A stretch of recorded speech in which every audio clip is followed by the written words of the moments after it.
حضرات مومنین السلام علیکم۔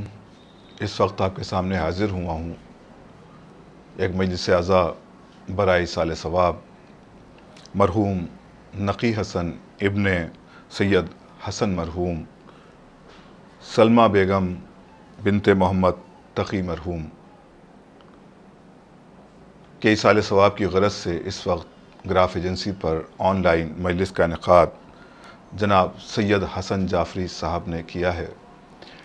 اس وقت کی مجلس کو خطاب فرمائیں گے خطیب اہل بیت عالی جناب مولانا عباس ارشاد نقوی صاحب قبلہ۔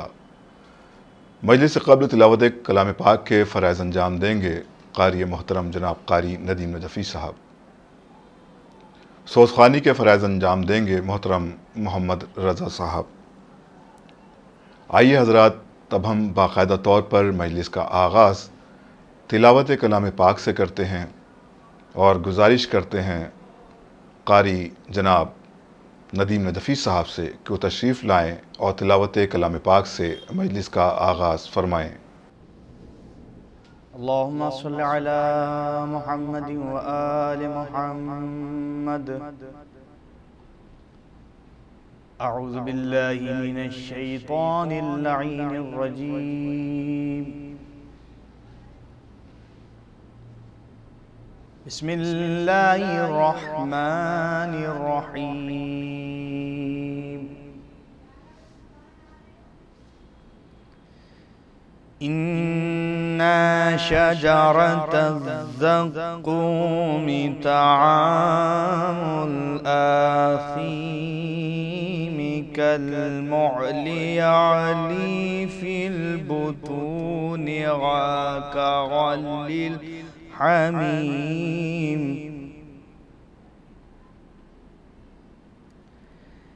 يعلي في البطون كغلي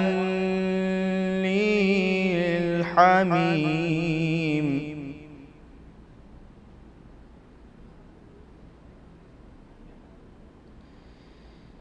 طعام الآثيم كالمهل يعلي في البطون كغلي الحميم قلوا فاعتلوا إلى سواء الجحيم۔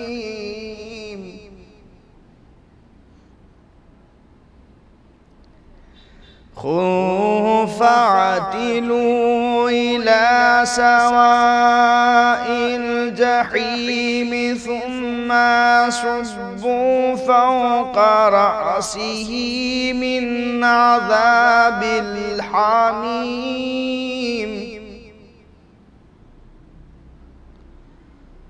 ذق إنك أنت العزيز الكريم۔ إن هذا ما كنتم به تمترون۔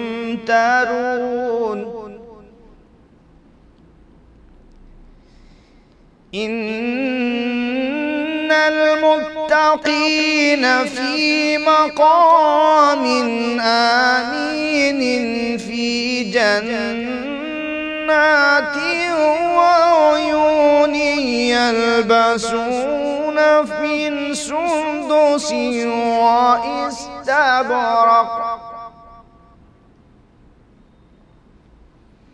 يلبسون من سندس واستبرق متقابلين كذلك وزوجناهم بحور عين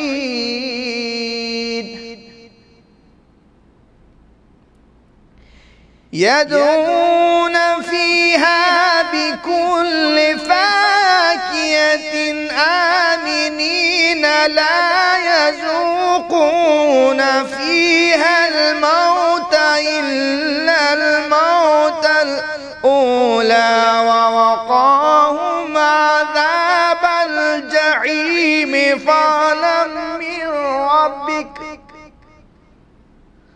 ذلك هو الفوز العظيم. فإنما يسرناه بلسانك لعلهم يتذكرون.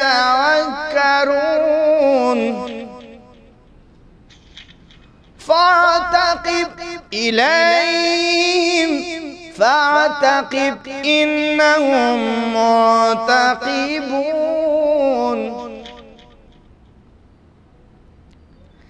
إن المتقين في مقام آمين في جنات وعيون يلبسون من سندس واستبرق متقابلين كذلك وزوجناهم بحور عين يدعون فيها بكل فاكهة آمنين لا يذوقون فيها الموت إلا الموت الأولى ووقاهم عذاب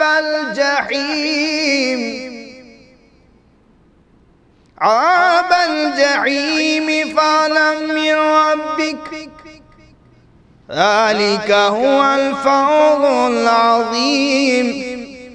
فإنما يسرناه بلسانك لعلهم يتذكرون.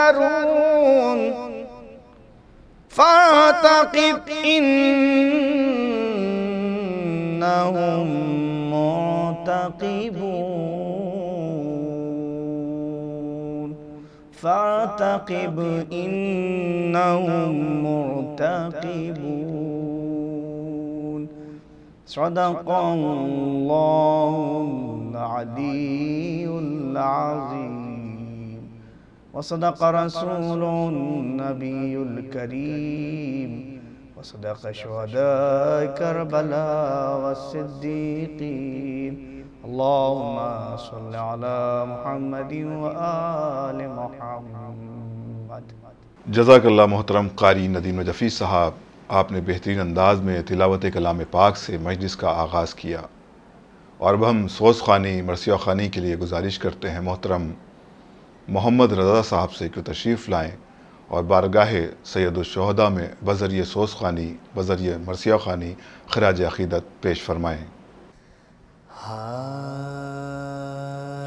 کچھ تو ہے در کچھ علی، کچھ مرتضیٰ کہنے لگے،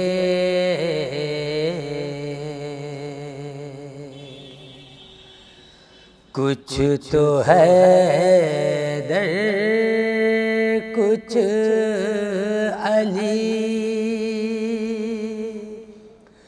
کچھ مرتضیٰ کہنے لگے،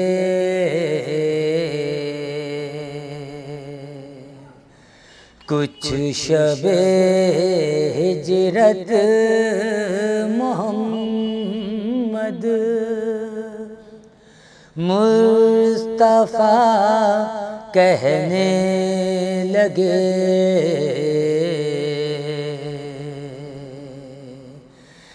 کچھ شب ہجرت محمد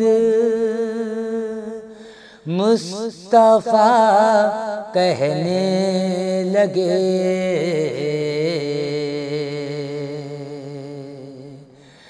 ڈرتے ڈرتے ہم نے تو اللہ کی قدرت کہا،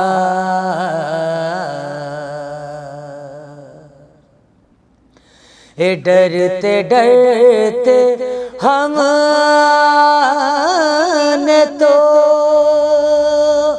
اللہ کی قدرت کہا رے توبہ توبہ یہ نصیری تو خدا کہنے لگے کچھ تو ہے در کچھ علی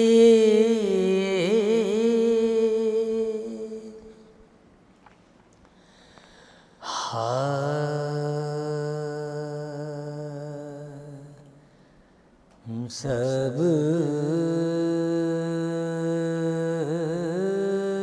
کے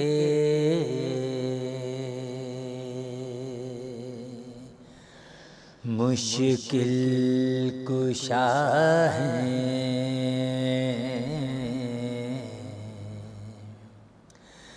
میرے علی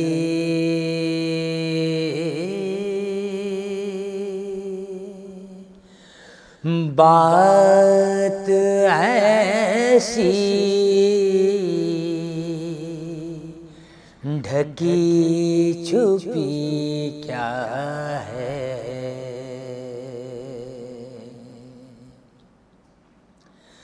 سب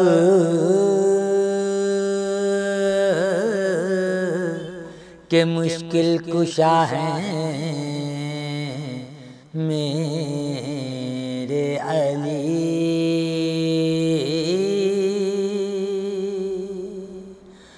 بات ایسی ڈھکی چھپی کیا ہے شک اگر ہے پکار کر دیکھے شک اگر ہے پکار کر دیکھے ہاتھ کنگن کو عارضی کیا ہے سب کے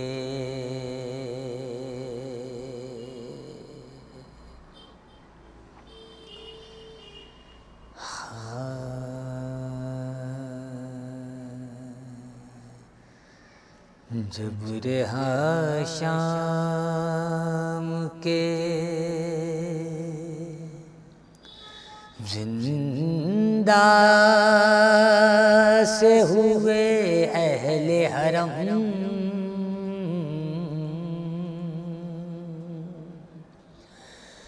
کیا خوشی ہوتی دوبالا ہوا سادات کا غم جس کو ارمان رہائی تھا ہوئی وہ بے دم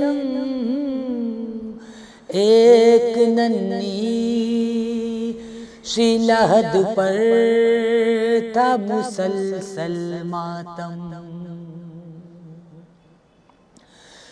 سن کے فریاد و فغاں سانس رکی جاتی تھی قبر سے بالی سکینہ کی صدا آتی تھی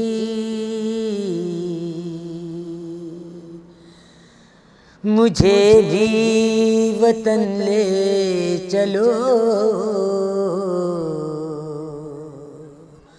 مجھے بھی وطن لے چلو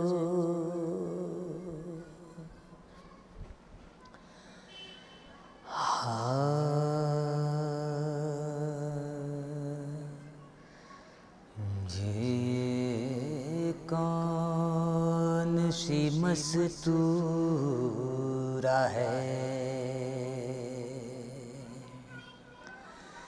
کیا مانگ رہی ہے؟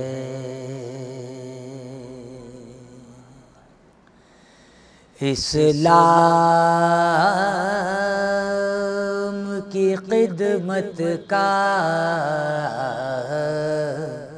صلہ مانگ رہی ہے۔ ہر صاحب غیرت سے ردا مانگ رہی ہے، پردیس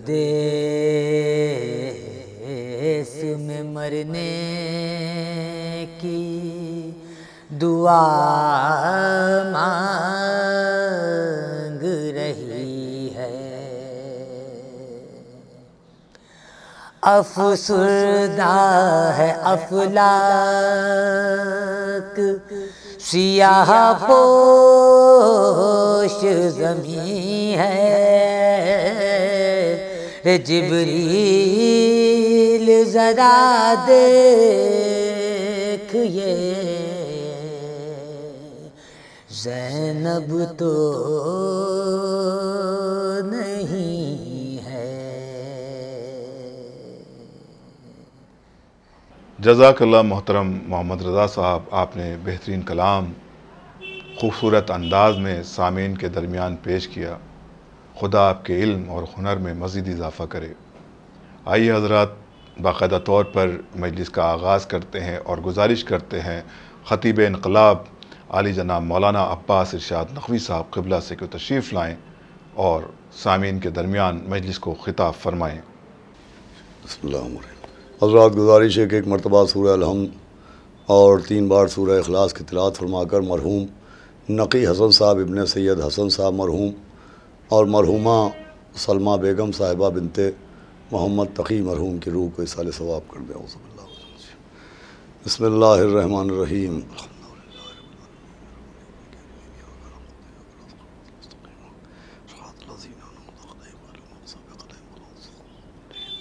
بسم اللہ الرحمن الرحیم۔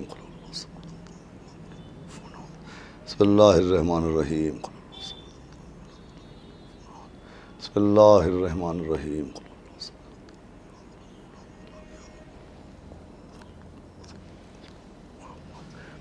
فاتحہ۔ بسم اللہ الرحمن الرحیم۔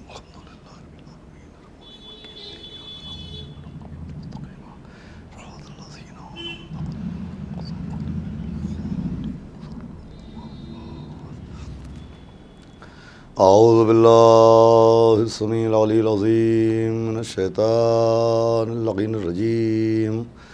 بسم اللہ الرحمن الرحیم۔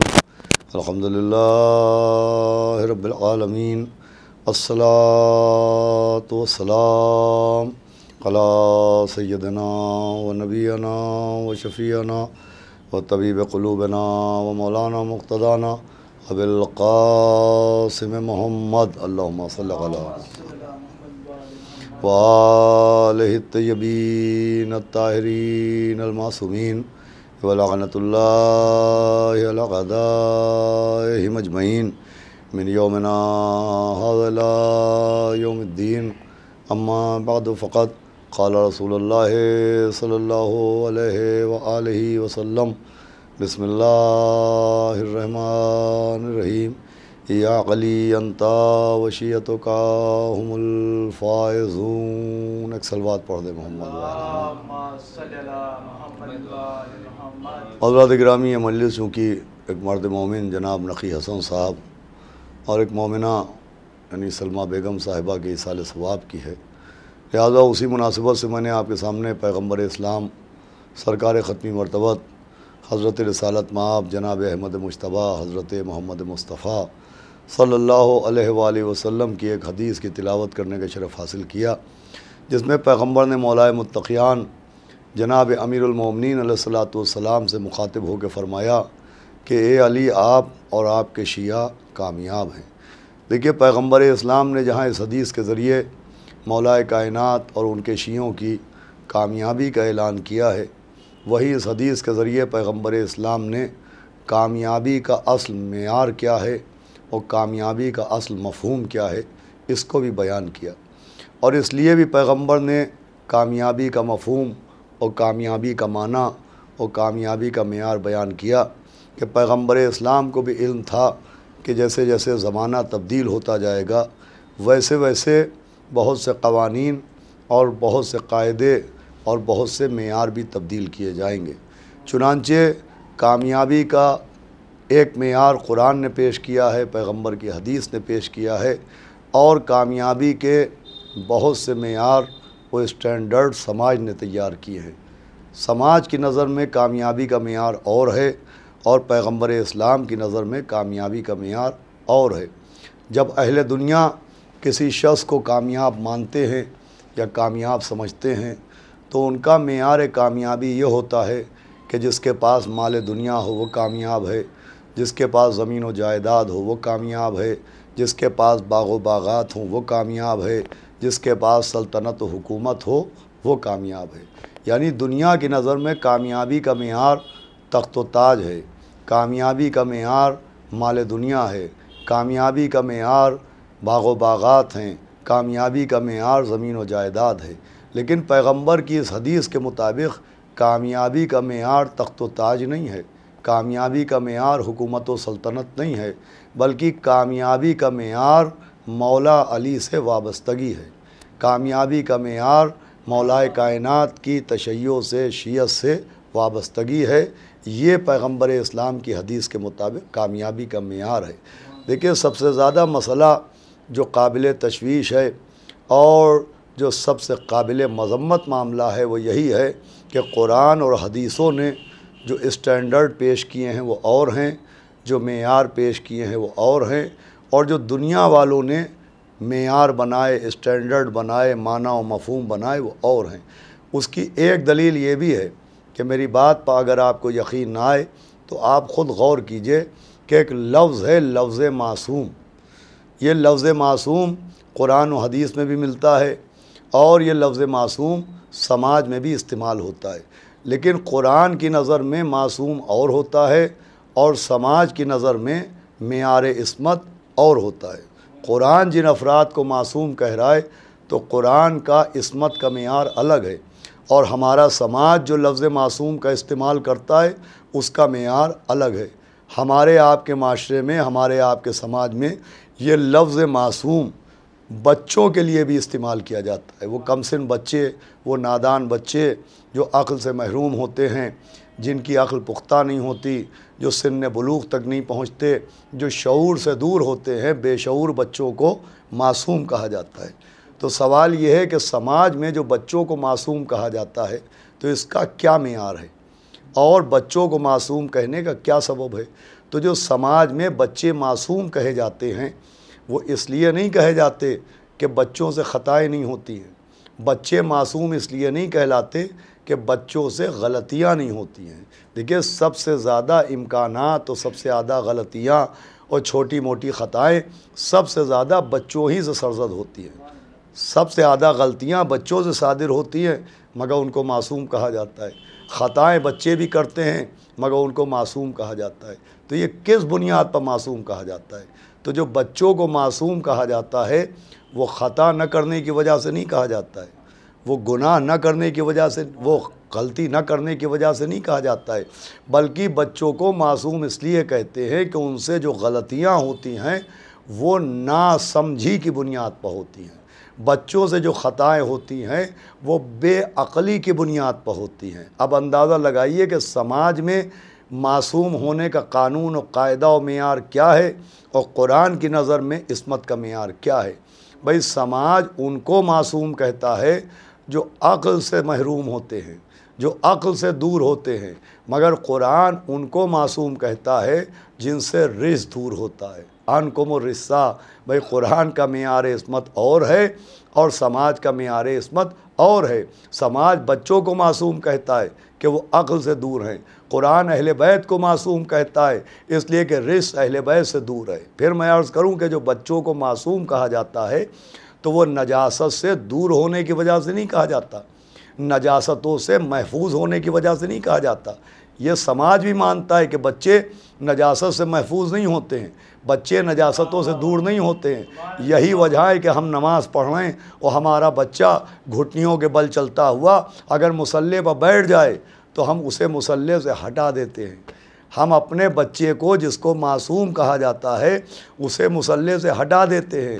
اب آپ اندازہ لگائیے، جسے نماز کے مصلی سے ہٹا دیا جائے وہ سماج والا معصوم ہے، اور جسے سجدے کے عالم میں پیٹھ پر بٹھا لیا جائے وہ قرآن والا معصوم ہے۔ صلوات پڑھے محمد و آل محمد۔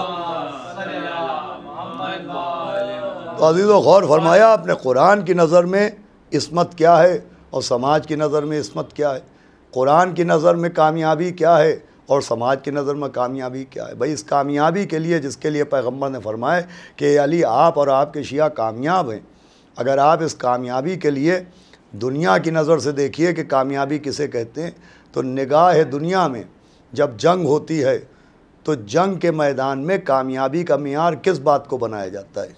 میدان جنگ میں کامیابی کا معیار اس بات کو بنایا جاتا ہے کہ جو اپنے دشمن کا سر اڑا دے وہ کامیاب ہے، جو میدان کو لاشوں سے سجا دے وہ کامیاب ہے، جو زیادہ سے زیادہ دشمن کا خون بہا دے وہ کامیاب ہے۔ دیکھیے بہت غور سنیے گا، سماج میں کامیاب اسے مانا جاتا ہے جو اپنے دشمنوں کا سر اڑائے، کامیاب اسے مانا جاتا ہے جو میدان کو لاشوں سے سجائے، کامیاب اسے مانا جاتا ہے جو زیادہ سے زیادہ خون بہائے۔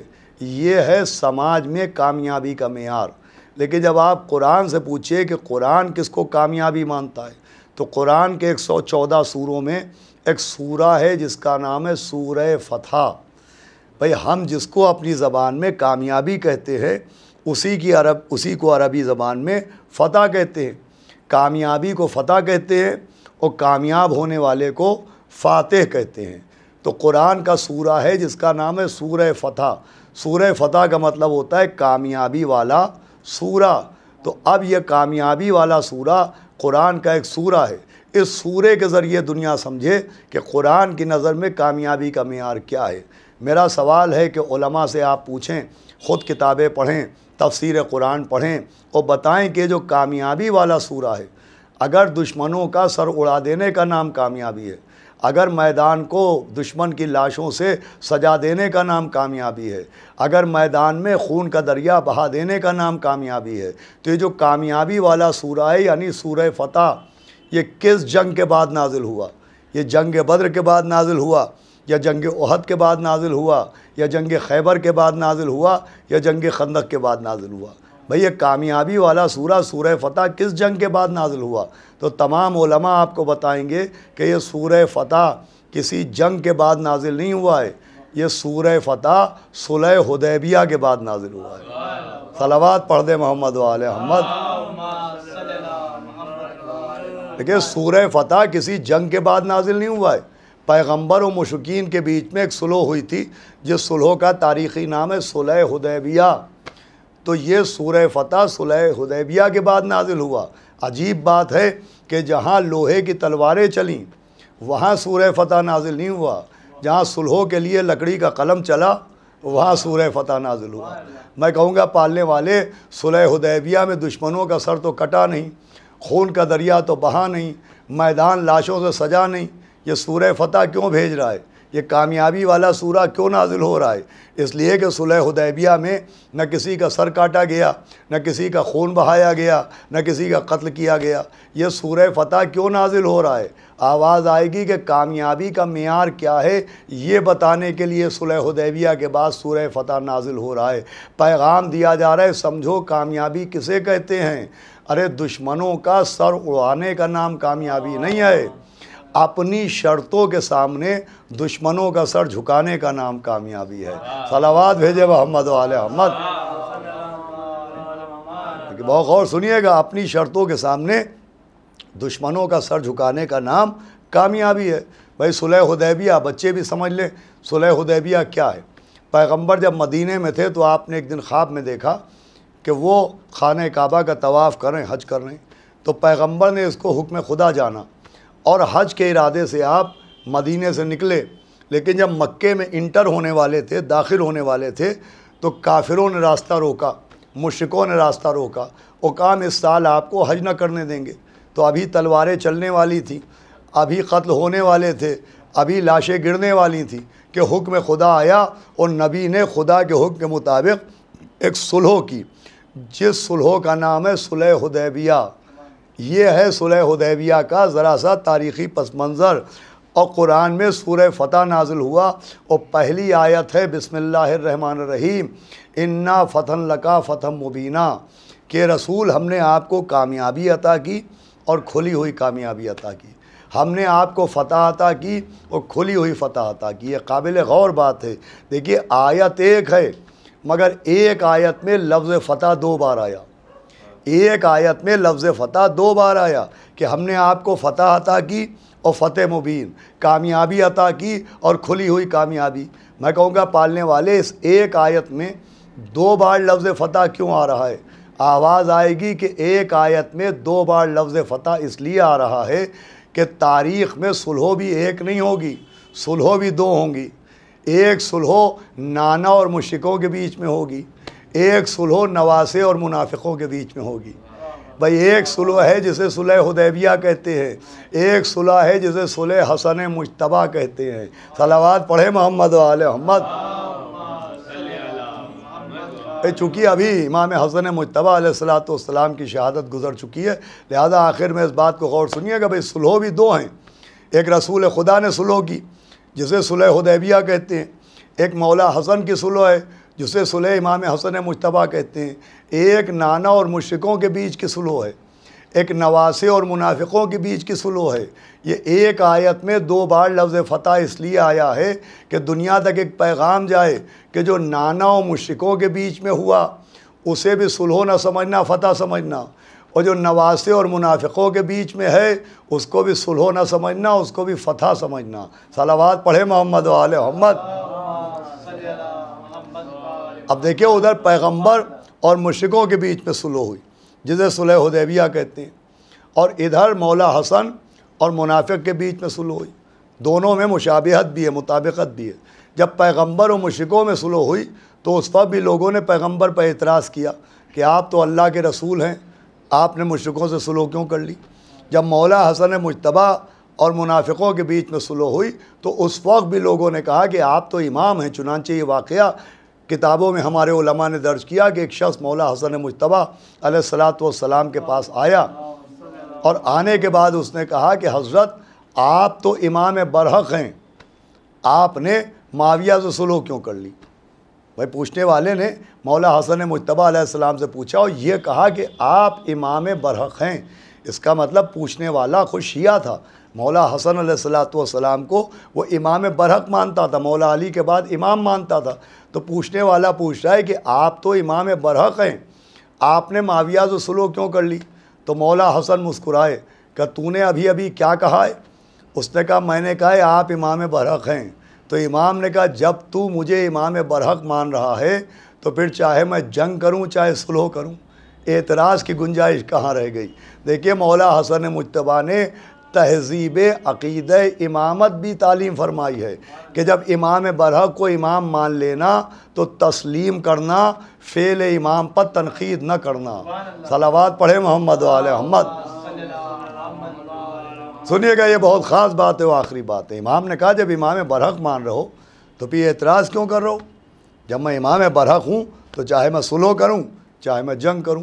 یہ کہنے کے بعد مولا حسن نے فرمایا کہ سنو، تم نے قرآن پڑھا ہے اور قرآن میں جناب موسیٰ اور جناب خضر کا واقعہ پڑھا ہے؟ اس شخص نے کہا ہے کہ پڑھا ہے۔ کہا سنا وہ واقعہ کیا ہے؟ تو قرآن میں حضرت موسیٰ اور حضرت خضر کا واقعہ ہے جو تفسیر میں تفصیل کے ساتھ درج ہے کہ اس شخص نے کہا کہ جناب موسیٰ اور خضر کا واقعہ یہ ہے کہ جناب موسیٰ نے اللہ سے خواہش کی تھی کہ کوئی ایسا شخص مجھ سے ملے جس کا علم میرے علم سے زیادہ ہو۔ تو جناب خضر بھی نبی تھے، اللہ نے جناب خضر کو حکم دیا کہ وہ موسیٰ سے ملاقات کریں، اور جناب موسیٰ و خضر کی ملاقات ہوئی۔ پھر جناب موسیٰ و خضر ساتھ ساتھ سفر کر رہے تھے۔ جناب خضر نے ایک شرط رکھی تھی اور کہا تھا کہ دیکھیے موسیٰ، آپ میرے ساتھ سفر کیجیے گا مگر میرے افعال پر اعتراض نہ کیجیے گا، میرے اعمال پر تنقید نہ کیجیے گا۔ جناب موسیٰ نے وعدہ کیا کہ میں آپ کے اعمال و افعال پر اعتراض و تنقید نہ کروں گا۔ لیجئے، جب موسیٰ و خضر سفر کر رہے تھے تو ایک ایسے گاؤں میں پہنچے کہ جہاں کے رہنے والوں نے حضرت موسیٰ اور حضرت خضر کی شان میں گستاخیاں بھی کیں اور حق میزبانی بھی ادا نہ کیا۔ چنانچہ پوری رات جناب موسیٰ و خضر کو کھلے آسمان کے نیچے گزارنا پڑی، اور نہ کسی نے کھانے کے لیے پوچھا، نہ کسی نے پانی پیش کیا۔ یہ بے ادبی حضرت موسیٰ و خضر کے ساتھ ہوئی۔ لیکن جب صبح ہوئی اور حضرت موسیٰ و خضر اس بستی سے نکلنے لگے تو دیکھا ایک دیوار ہے جس میں ایک کریک پڑا ہوا ہے، ایک درار پڑی ہوئی ہے، اور وہ دیوار اب گرنے کو ہے۔ تو جناب خضر آگے بڑھے، وہ آگے بڑھ کے انہوں نے ٹوٹی ہوئی دیوار کی مرمت کی۔ جیسے ہی جناب خضر نے ٹوٹی ہوئی دیوار کی مرمت کی، ویسے ہی جناب موسیٰ نے کہا کہ حضرت، ان لوگوں نے ہمارے لیے اتنی گستاخیاں کی اور آپ ان کی بستی کی دیوار کو درست کر رہے ہیں۔ جناب خضر نے موسیٰ کو مسکرا کے دیکھا کہ موسیٰ، آپ اپنا وعدہ یاد رکھیے۔ صلوات پڑھیں محمد و آل محمد۔ بہت غور سے سننے کی بات ہے۔ جناب خضر نے کہا آپ اپنا وعدہ یاد رکھیے، آپ نے وعدہ کیا تھا کہ اعتراض نہیں کریں گے۔ جناب موسیٰ نے معذرت کی۔ خضر و موسیٰ اور آگے بڑھے، دیکھا ایک دریا تھا جس دریا میں بہت سی کشتیاں تھیں، تو ایک بالکل صحیح اور نئی کشتی میں حضرت خضر نے سوراخ کر دیا۔ ظاہر سی بات ہے، اگر ناؤ میں کشتی میں سوراخ ہو جائے تو وہ ناؤ، وہ کشتی چلنے کے لائق نہیں رہتی، بیکار ہو جاتی ہے۔ تو جیسے ہی جناب خضر نے اس کشتی میں سوراخ کیا، اسے چلنے کے لائق نہ چھوڑا، تو جناب موسیٰ نے پھر اعتراض کیا کہ حضرت، آخر یہ صحیح سالم کشتی میں آپ نے سوراخ کیوں کر دیا؟ جناب خضر نے کہا موسیٰ، آپ نے اعتراض کیوں کر دیا؟ آپ اپنا وعدہ بھول رہے ہیں، آپ نے وعدہ کیا تھا کہ آپ اعتراض نہ کریں گے۔ تو جناب موسیٰ نے کہا اچھا حضرت، اب میں پھر وعدہ کرتا ہوں کہ اب میں تنقید نہ کروں گا۔ آگے بڑھے، دیکھا ایک کمسن سا لڑکا سامنے کھیل رہا تھا۔ جناب خضر نے تلوار نکالی اور اس لڑکے کا سر تن سے جدا کر دیا۔ جیسے ہی اس لڑکے کو قتل کیا تو اب سے موسیٰ نے اعتراض نہیں کیا، بلکہ ان کے لبوں سے چیخ نکلی اور ذرا سخت لہجے میں حضرت خضر سے کہا کہ آپ نے اس بچے کو مار کیوں ڈالا؟ جناب خضر نے کہا موسیٰ، تم ہمارے علم کو برداشت نہ کر پاؤ گے، اب تمہارا راستہ الگ ہے اور ہمارا راستہ الگ ہے، لیکن جاتے جاتے سنتے جاؤ کہ ہم نے جو کیا اس کا سبب کیا تھا۔ کہ وہ جو ہم نے ٹوٹی ہوئی دیوار کی مرمت کی تو اس لیے مرمت کی کہ اس دیوار کے اندر کچھ یتیم بچوں کا خزانہ چھپا تھا۔ وہ بچی ابھی کم سن ہیں، اگر دیوار گر جاتی، خزانہ سامنے آ جاتا، بستی کے لوگ ان بچوں کا حق چھین لیتے۔ ہم نے اس دیوار کی مرمت کر کے یتیموں کے حق کا تحفظ کیا ہے۔ کہ وہ جو تم نے پوچھا کہ ہم نے کشتی میں سوراخ کیوں کیا، تو ایک بادشاہ آنے والا ہے جو سارے غریب ملاحوں کی کشتیوں کو لوٹ کے اور اٹھا کے لے جائے گا۔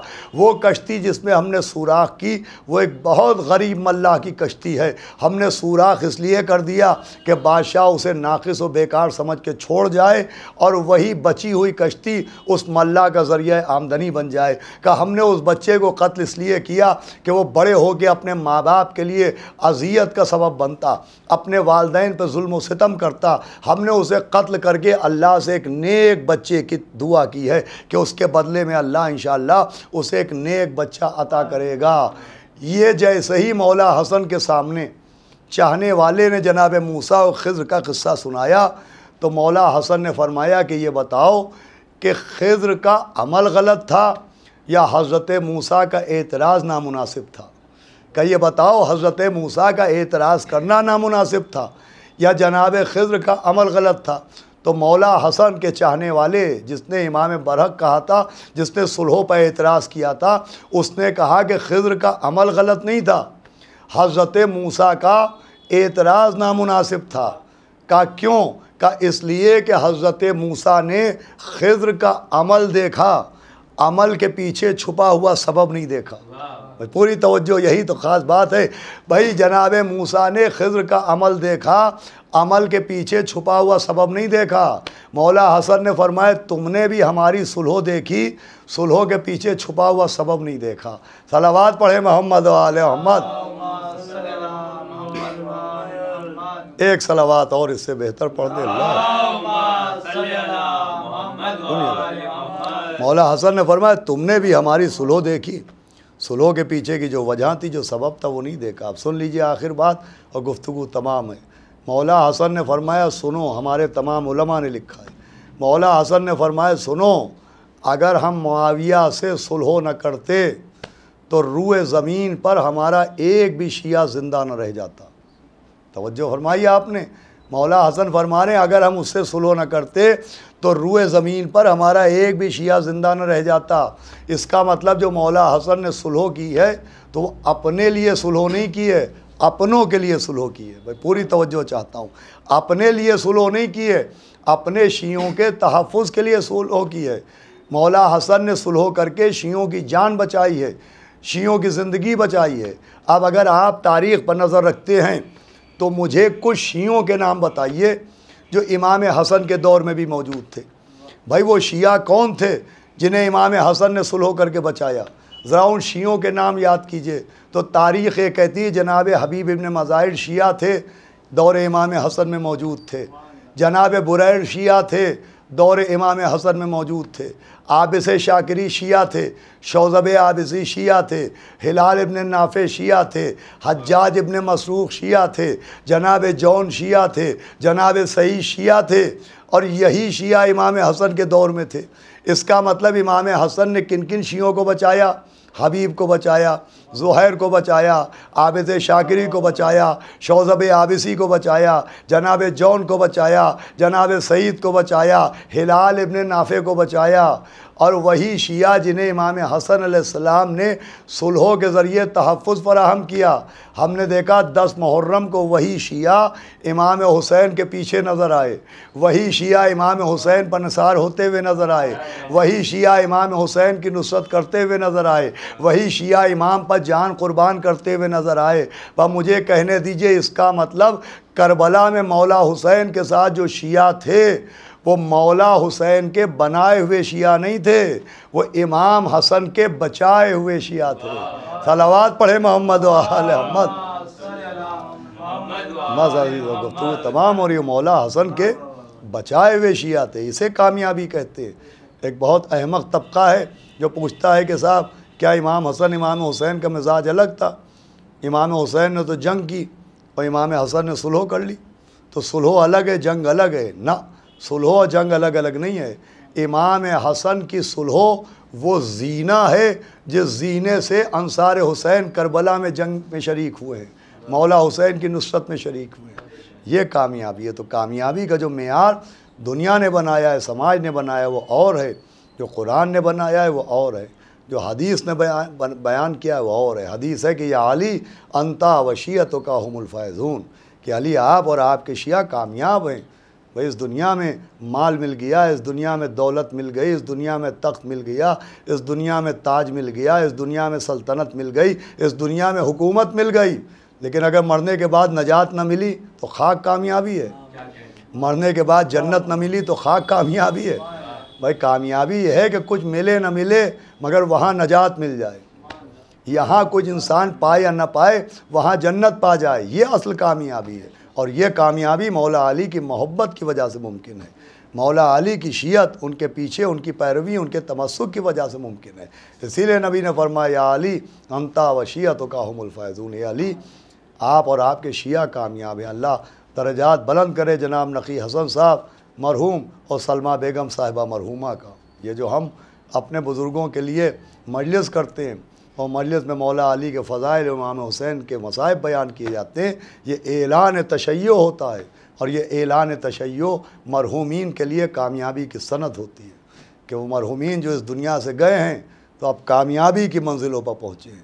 جب ایک محب اہل بیت دنیا سے جاتا ہے تو اسے سب سے پہلے کامیابی کی منزل یہ ملتی ہے کہ جب روح نکلنے لگتی ہے تو مولا علی کی زیارت ہوتی ہے، جب قبر میں پہنچتا ہے اور نکیرین سوال کرتے ہیں تو مولا علی سے مدد ملتی ہے، جب روز محشر پہنچے گا تو مولا علی کی نصرت ملے گی، جب در جنت پر پہنچے گا تو مولا علی کی طرف سے پروانے جنت ملے گا۔ بس اللہ مولا علی اور اہل بیت اطہار کے صدقے میں مرحوم و مرحومہ کے درجات کو بلند کریں، ان کے پسماندگان کی توفیقات میں اضافہ کریں، ان کے تمام غمزدہ گھر والوں کو اللہ صبر جمیل عطا فرمائے۔ دیکھیے میں نے مولا حسن مجتبیٰ علیہ الصلاۃ والسلام کا ذکر اس لیے بھی کیا کہ یہ ماہ سفر کا آخری عشرہ رسول خدا اور مولا حسن کی شہادت سے منسوب ہے۔ رسول خدا بھی وہ مظلوم کہ جنہیں آخری وقت کاغذ و قلم نہ دیا گیا، رسول خدا وہ بھی وہ مظلوم کہ جن کے جنازے میں بھی بھائی سوچئے جس کا پورا دنیا کلمہ پڑھ رہی ہے اس کا جنازہ کس تنہائی کے عالم میں اٹھا۔ اور پھر جب نبی کی وفات کی شب آئی تھی تو پیغمبر اسلام نے وصیتیں فرمائی تھی، وہ وصیتوں میں ایک وصیت یہ تھی، یا علی میرے بعد اتنا ظلم ہوگا، آپ پہ اتنے مصائب ڈھائے جائیں گے، ہماری بیٹی کی پسلیاں توڑی جائیں گی، محسن شہید کیا جائے گا، یا علی صبر کیجیے گا، تلوار نہ نکالیے گا۔ وہ دیکھے یا علی آپ ہی ہمیں کفن پہنائیے گا، یا علی آپ ہی ہمیں غسل دیجیے گا۔ اور پھر فرمایا کہ یا علی بازار سے کفن نہ لائیے گا، ہمارا کفن جنت سے جبریل لے آئے ہیں۔ ایک صندوق سامنے لایا گیا جس میں جنت کا کفن رکھا ہوا تھا اور جنت کا کافور رکھا تھا۔ نبی نے ایک کفن نکالا اور اپنے سینے پر رکھا، فرمایا یا علی یہ کفن مجھے دیجیے گا۔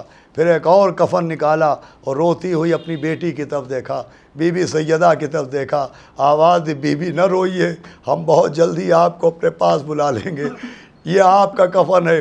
تیسرا کفن نکالا کہ یا علی 21 رمضان کو آپ کا جنازہ اٹھے گا، یہ آپ کا کفن ہے۔ اب آخری کفن بچا تھا کہ امام حسن کو قریب بلایا کہ میرے لال حسن 28 صفر کو آپ کو ایسا زہر دیا جائے گا کہ آپ کا کلیجہ ٹکڑے ٹکڑے ہو کے تشت میں آ جائے گا، دہن سے باہر آ جائے گا، یہ آپ کا کفن ہے۔ لیجئے سارے کفن بٹ گئے، سب کو کافور مل گیا۔ کونے سے میرا شہزادہ حسین روتا ہوا اٹھا، اپنے نانا کے گلے میں باہیں ڈالی، آواز دی نانا سب کو کفن بھی دیا، اے نانا سب کو کافور بھی مل گیا، اے نانا میرا کفن کہاں ہے، اے نانا میرے لیے کافور کہاں ہے۔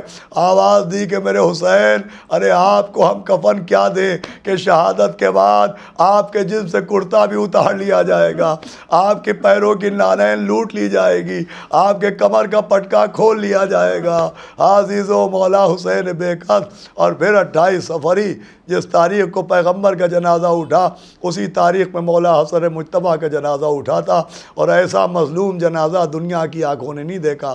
دیکھیں ایک بار جب جنازہ گھر سے نکل جاتا ہے تو کبھی کوئی جنازہ گھر میں واپس آتے ہوئے نہیں دیکھا جاتا، لیکن ہائے میرا مولا حسن مسموم، ہائے میرا مولا حسن مجتبیٰ، ہائے مظلوم قاسم کا مظلوم بابا کہ خالی مولا حسن کا جنازہ ہے کہ آسمان کی آنکھوں نے دیکھا کہ گھر سے باہر نکلا تو لوگ کاندھا دینے کے لیے آگے نہیں بڑھے، ایک ملونہ کے اشارے پر تیر چلائے گئے، مولا حسن کے جنازے میں 70 تیر پیوست ہو گئے۔ جنازہ یہ پہلا جنازہ تھا جو گھر سے نکل کے پھر گھر میں واپس لایا گیا۔ جناب عباس نے جنازے کو زمین پر رکھا، ایک مرتبہ دوڑتے ہوئے اپنے کمرے میں آئے، پیچھے پیچھے ماں بھی آ گئیں، آواز دی عباس کیا ڈھونڈ رہے ہو؟ کہا اماں میری تلوار کہاں ہے؟ کہا میرے لال عباس جنازے میں تلواروں کا کیا کام ہے؟ کہا رے اماں غضب ہو گیا، سبط اکبر کے جنازے پر تیروں کی بارش کی جا رہی ہے۔ میں کہوں گا اے سقائے سکینہ، اے قلب زینب کی راحت، اے علمدار لشکر حسینی، اے میرے مولا عباس، ارے مدینے میں امام حسن کے جنازے پر تیر چلے، آپ کا یہ عالم ہو گیا۔ ارے جب کربلا میں حسن کے یتیم کے لاشے پر گھوڑے دوڑائے گئے ہوں گے، جب دائیں طرف کی پسلیاں بائیں میں مل گئی ہوں گی، جب بائیں طرف کی پسلیاں دائنی طرف آ گئی ہوں گی، جب لاشے پر 3200 گھوڑے دوڑے ہوں گے، اے میرے آقا آپ کے دل پر کیا گزری ہوگی، آپ کے کلیجے کا کیا عالم ہوگا۔ الا لعنت اللہ علی القوم الظالمین سیعلم الذین ظلموا ای منقلب ینقلبون۔ حضرات پھر سے ایک مرتبہ سورہ الحمد و سورہ اخلاص پڑھ کے نقی حسن صاحب مرحوم ابن سید حسن مرحوم اور سلمہ بیگم مرحومہ بنت محمد تقی مرحوم کی روح کو اصال ثواب کو